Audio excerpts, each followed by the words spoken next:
Hello there, all my queer viewers, or otherwise. If you click the video, then you know what we're here to do today.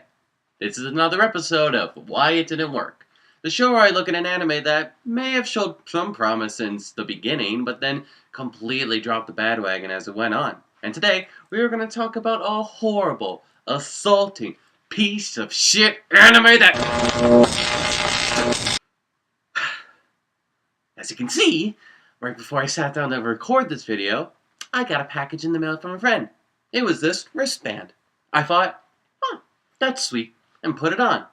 Then I discovered that it electrocutes me if I get too angry about yaoi or BL anime, specifically the one that we're talking about today.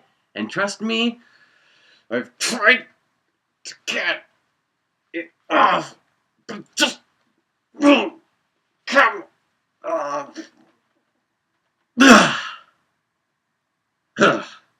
So, we are going to have a calm and collected discussion on why Dakaichi on being harassed by the sexiest man of the year didn't work.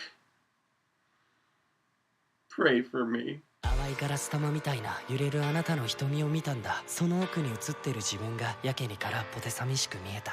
僕もあなたで満たしたいなんてこんな気持ちは初めてで全部あなたが教えてくれた。僕も知らない僕を。 Dakaichi is about an actor named Takuto Saijo, who has reigned as the idol industry's most huggable for 5 years. That is until a younger actor, Junta Azumaya, takes his place, making Takuto fall to second.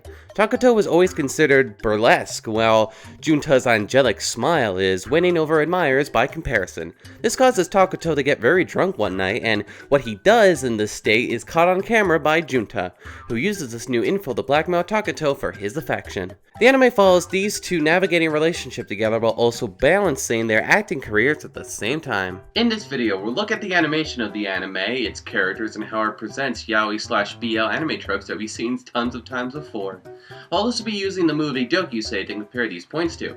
So let's calmly get right to it. Let's start off with the animation. At first glance, the animation looks pretty decent. The designs are nice, everyone is attractive, the backgrounds have life to them, and everything is shot rather decently. But it's as the episodes go on that you start to notice how off the animation always seems. You notice as you look at the characters' bodies, especially the two main characters, that their proportions are really off at times. Big hands, long arms and legs, and so many jacked up muscles on Junta. Just the typical yaoi bad proportions. And I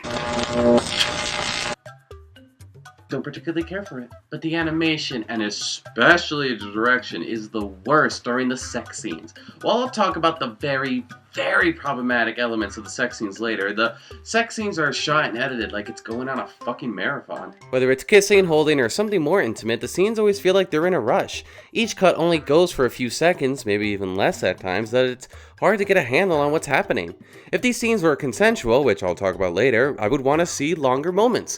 I want to see the passion, the embraces, the long kisses where neither can let go. That good romantic stuff. My theory is that even though this is a yaoi anime, there was a certain restriction to just how much gay stuff that they could show on screen. Even though there's a lot of sex scenes in the anime, they're always over in the blink of an eye. And honestly, I really like that. Now let's compare the animation of Dakaichi to my personal favorite straight up yaoi anime, Dokusei. My favorite thing about this short movie is that it has a style that's all its own. It has a sketchy and minimalistic style to it. This puts the viewer in such a melancholic mood with an amazing atmosphere. The entire experience of the movie makes you remember your first love back in middle or high school. Sure, things were weird and a little awkward at times, but you always look back at those memories for how pure and childlike they felt, and the animation in Dokusei really envelops this feeling. The intimate scenes are as long as they need to be, and they feel that they take their time in showing the connection that the two characters are sharing. It's all cute and consensual. The animation in Dakaichi is just bland, not shot well, and have really bad yaoi proportions. Next, let's talk about the characters and how they are really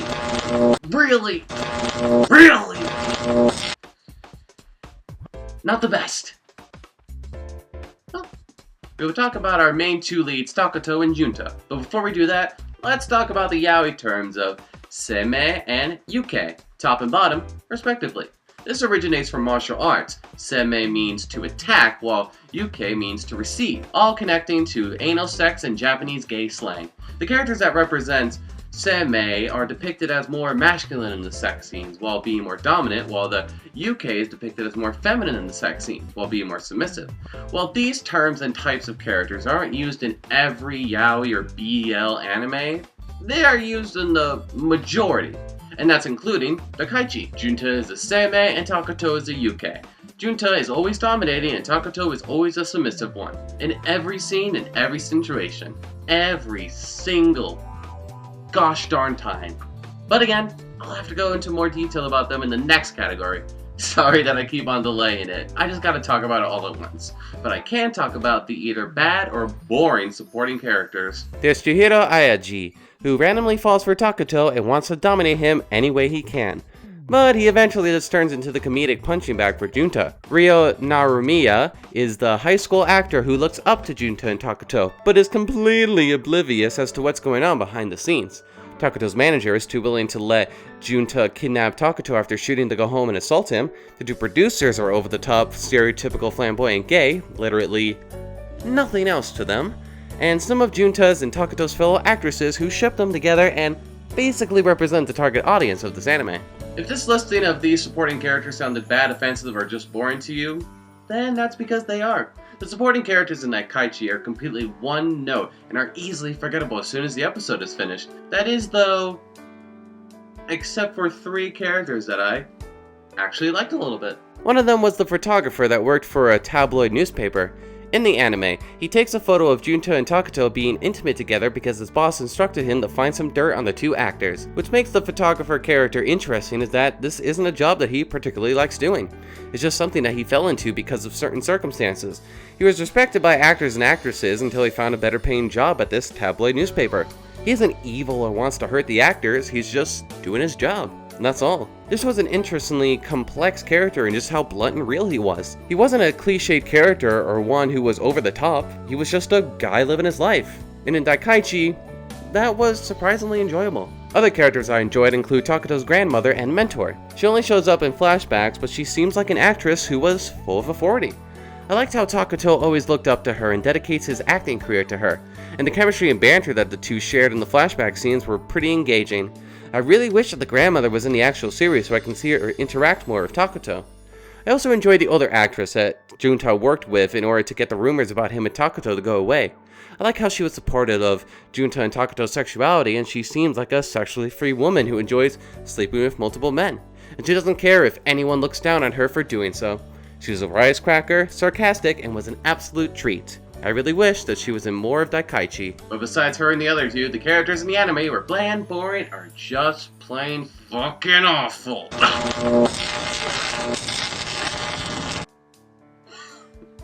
Now let's compare these characters to the characters in Dokusei.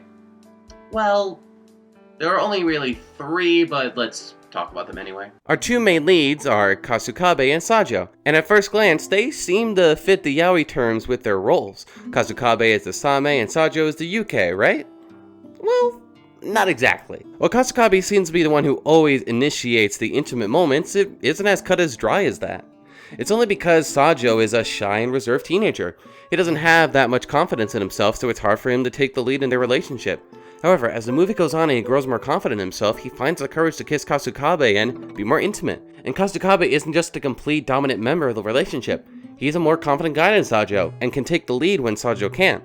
And from the beginning, Kasukabe is more confident in himself and his sexuality, wanting to kiss Sajo and hold his hand as much as he can. Kasukabe and Sajo also don't fit the stereotypical yaoi character designs in relation to Seimei and Yuke. Kasukabe is a bit more flamboyant with long blonde hair, Sajo is the serious and studious type. In a cliched yaoi anime, the character designs would be reversed. Usually the Seimei has short hair and is always serious, while the UK has longer hair and is the more flamboyant one. But Dokusei seems to switch these character designs with these characters, making them more unique in both their designs and personalities, making them real and believable people, and not just cliched yaoi characters. Now I should mention that the third character in Dokusei is the teacher, Hara-sensei, and that he is not a good character. In that, he makes advances towards Sajo, saying that Kasukabe isn't like the two of them, and Now, an older teacher making advances to a high school kid is extremely disgusting, inappropriate, and non-consensual. This scene is the worst scene in the movie and really does bring down the movie a little bit. Thankfully though, this is a short scene and nothing like this happens for the rest of the film. And Hara-sensei does give Kasukabe advice when he's having trouble with his relationship towards Sajo. While Hara-sensei is a bad and inappropriate character, it is nowhere near as bad as the characters in Dakaichi. And in the end, Kasukabe and Sajo have enough good in their character to outweigh the bad that is Hara-sensei's character. Now let's talk about the yaoi tropes that are in Dakaichi and how they are offensive and full of assaulting qualities. First and foremost, just like with most of the seimei characters in yaoi anime, Junta is an assaulter and a rapist. Whenever Junta gets in the mood, he will grab Takuto forcefully and kiss and embrace him, even if Takuto doesn't like it. Hell, in their first sexual encounter, when Takuto is running away from Junta in fear, Junta still desires sex from him. Takuto even locks himself in the bathroom, but Junta breaks in and tells him that Takuto's resistance only makes him more excited. Thankfully, Takuto manages to get away, but later on, Takuto's manager allows Junta to take Takuto home, despite Takuto's cry for help. Then at Junta's apartment, Junta forces himself on Takuto and then Takuto gives in and the two of them have sex. In every single moment, Junta takes every opportunity to sexually assault Takuto or just full-on rapes him, sometimes doing it in inappropriate places, like the studio bus with the drivers there, in a rehearsal room with people outside, or on the beach next to the public. And every single time, Takuto tells Junta to please not do it. But of course, Junta does it anyway. I can't be angry, but I will say over and over again that Junta is a rapist and an insulter. But that doesn't mean that Takuto's character gets off scot-free, however. But for the opposite reason than Junta. Honestly, Takuto is just too much of a submissive, in that he unnecessarily forgives Junta too much for all of his assaulting. When push comes to shove, Takuto just allows Junta to do whatever he wants with him in the beginning. But then as the anime goes on and Takuto unrealistically falls in love with Junta, he is then a little less reluctant to allow Junta to make love to him. But those first couple of episodes where Takuto clearly doesn't want to have sex with Junta, is forced to, but then forgives Junta at every time, it's unbelievably painful to watch. I want to see Takuto take a stand for himself, let him speak his mind. Like with other yaoi/BL anime, I want to see the submissive character become the dominant character, at least once. It would make the relationship more interesting. I know that in some relationships, both heterosexual and homosexual, one partner will take the dominant position while the other partner will take the submissive position in sex. But in some cases, both partners are willing to switch depending on the mood of the both of them. There's just something that bothers me. That Junta always has to be dominant and Takuto always has to be submissive. And since Junta is more masculine during sex and that Takuto is more feminine during sex, it's like saying that only the man in the relationship can be dominant and the woman can only be submissive. And in terms of heterosexual relationships, that's just not true. There are tons of relationships where the man is submissive and the woman is dominant, or hell, relationships where both partners switch positions every time depending on how they feel. But in Dakaichi, Junta is always the dominant and insulting one, while Takuto is always the submissive one and the victim. And that's just not a fun relationship to watch, giving us such amazing titles as Molesting, Just Don't Do It, I Can Make You My Woman, Hands Off My Swim Trunks, and If You're That In Love With Me, You Can Have Your Way With Me Until You're Done. Man, ain't those some consensual titles, ain't it? Ain't it? Yep, I expected that. Now I can hear you and this wristband saying, wait a minute, if Takuto eventually gives his consent to let Junta have sex with him, then it is an assault or rape, right? Well, let me start by defining assault and the term sexual coercion. Assault is defined as the act of inflicting physical harm or unwanted physical contact upon a person or a threat or attempt to commit such an action. Sexual coercion is the act of using pressure, alcohol, drugs, or force to have sexual contact with someone against his or her will. It can vary from being egged on and persuaded to being forced to have contact. It can be verbal and emotional, in the form of statements that make you feel pressure, guilt, or shame. Every single time Junta wants to have sex with Takuto, he uses these methods to get what he wants. Whether it's blackmailing Takuto with a drunk audio recording of him, guilt-trapping Takuto, or acting like an angel who is innocent and pure. I also don't like how Junta is depicted as an angel in many of the scenes of the anime. When Junta is acting all innocent and childlike, even after the assaulting scenes, there'll be angel wings on his back. And sometimes we'll see an angel wing feather whenever Junta does or says something innocent. We always see these scenes at some point when Junta is assaulting Takuto. These assaulting scenes and sexual coercion happen so much throughout the 13 episodes of Dakaichi. In fact, Let's go in and count how many times Junta assaults or rapes Takuto with the methods that we just talked about.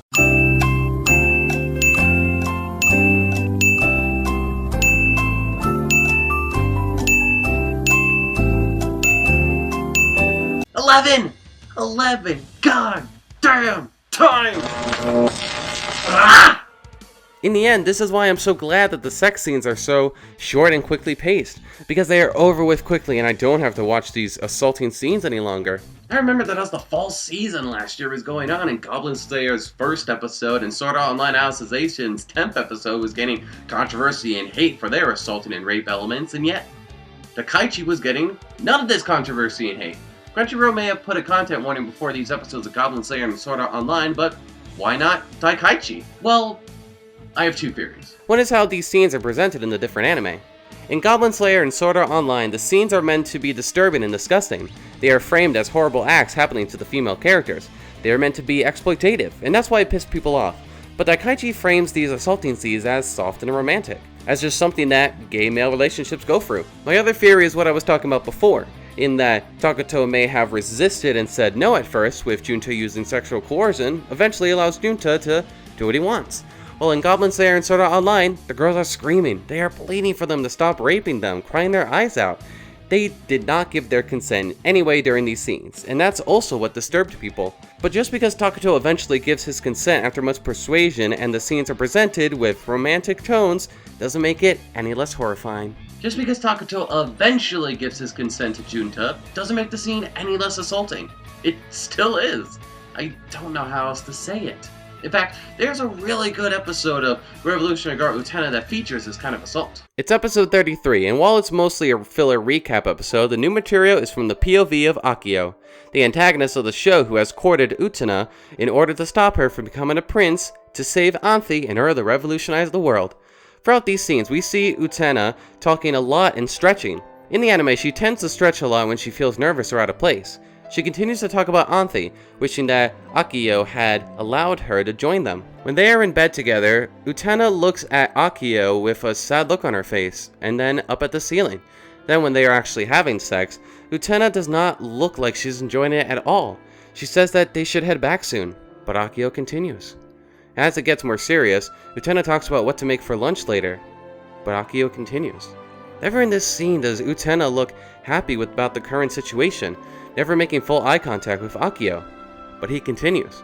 And then when she looks at Akio, Utena gets a desperate look on her face and says, "What is eternity?" We then see the words stop on the road that Akio is driving on again and again, but Akio doesn't answer. He's finished what he needed to do. This episode has major consequences for the rest of the anime, and especially with Utena's confidence. Episode 33 of Revolutionary Guard Utena is a perfect example of how someone can rape someone else even when they don't directly say no or give their consent through pressure, manipulation, and persuasion. All through imbalanced power dynamics, coercion, and the partner refusing to engage or listen to the other's cues or reservations. Hell, I could make an entire video on the symbolism and metaphors that the episode uses to convey this. Note to self, make new show going in-depth dissecting individual episodes of anime. Aside from all of these assaulting and rape elements, this relationship between Takuto and Junta is just so fucking boring!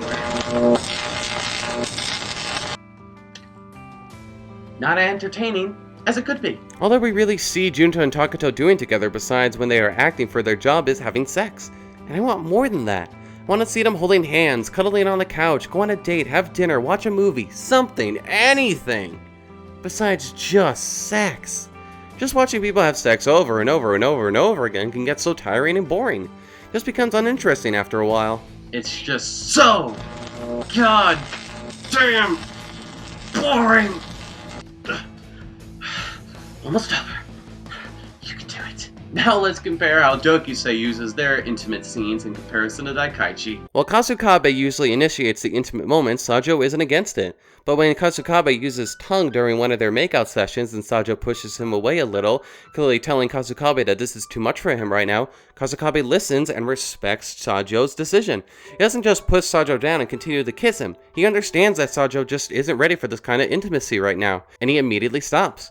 There is clear communication between Kasukabe and Sajo in their relationship. They listen to each other, respect each other, and are consensual with each other. This makes their relationship a healthy one, and one that the two of them are happy to be in. In Dakaichi, however, Junta is an assaulter and a rapist. Takuto forgives him too much, and it's all framed as sweet and romantic. And you know what? It's not! It's just not! God, I can't take this anymore. This anime. This anime. Ah! Ah!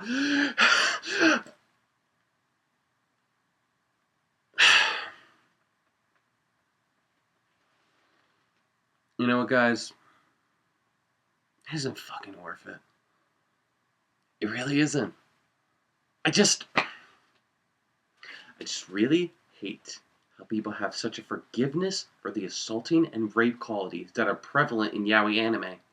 And hell, sometimes in yuri anime. It bothers me so much. Why does Goblin Slayer and Sword Art Online Alicization get so much hate and controversy, but then Dakaichi get none of it? Hell, I'd argue that the assault scenes in Dakaichi is worse than the other two anime.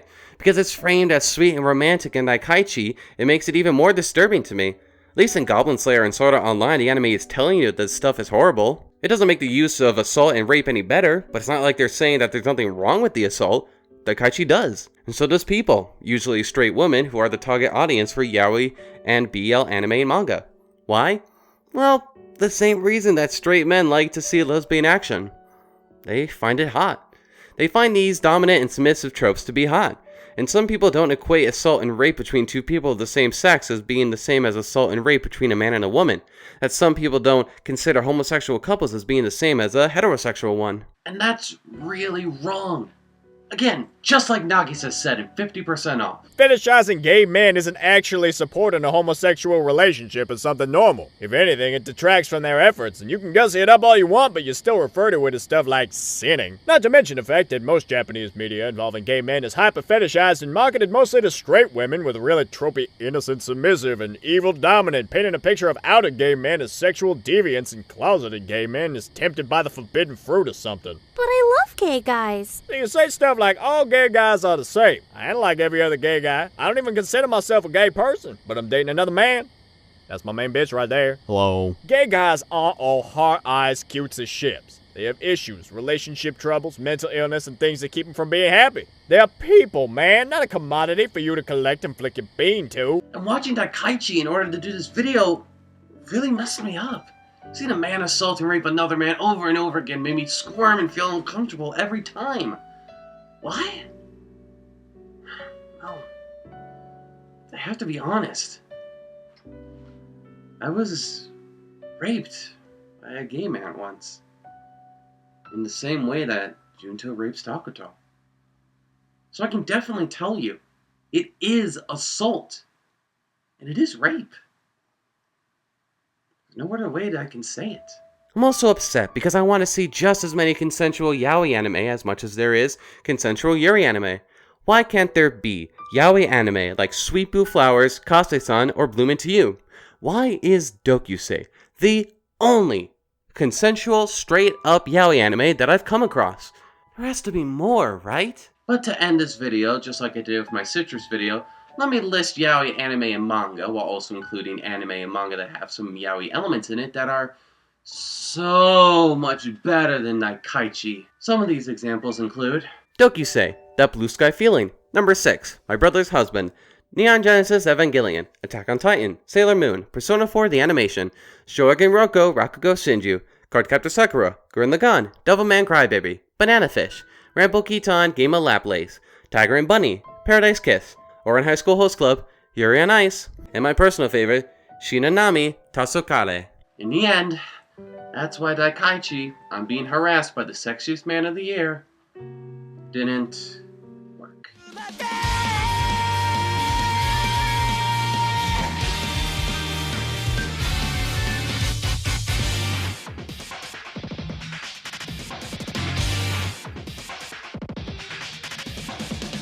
Sorry I got a little personal towards the end there, guys.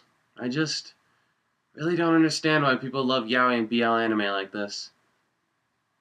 I don't think I'll ever understand it. But whatever. Can't be helped, I suppose. But anyway, thanks as always for watching, guys.